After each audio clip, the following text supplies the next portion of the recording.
Son côté châtain lui va très très bien par rapport à son teint.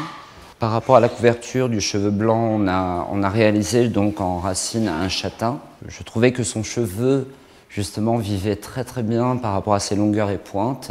J'ai préféré garder justement ces nuances qu'elle avait déjà auparavant et je suis juste venu accentuer avec un petit relief en éclaircissement et en profondeur. Et après, nous avons procédé à un brin cachemire, une spécialité donc des couleurs précieuses franc-provo.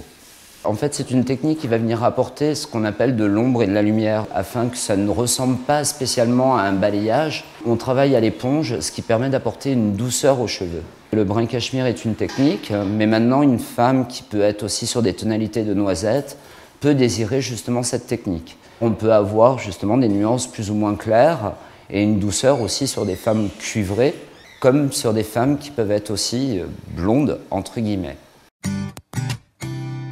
Louise, quand elle est arrivée, elle avait un cheveu qui était un petit peu terne. Elle avait un ancien balayage qui était assez clair.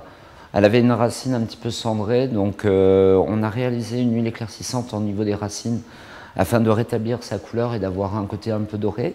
Ensuite, on a choisi de travailler un balayage dosor qui consiste en fait à apporter un esprit naturel et à la fois un petit peu marqué sur le cheveu. Alors, on a commencé d'abord par l'huile en premier lieu.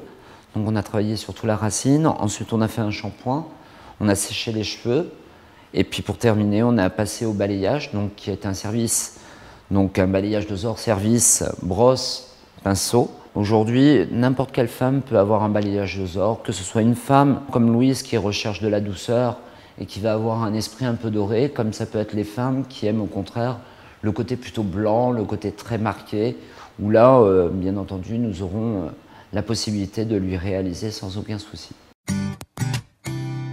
On est parti sur de lui faire une couleur précieuse, donc l'ambre vénitien. L'ambre vénitien consiste à travailler donc une technique de 3 couleurs, permettant d'apporter justement des esprits assez naturels par rapport au choix donc, des couleurs. Ensuite, application des racines. Et on est venu tout simplement faire des zones, donc des zones arrière, où on est venu allonger avec une couleur plus sombre en bas de nuque, et en remontant, on a éclairci bien sûr nos longueurs.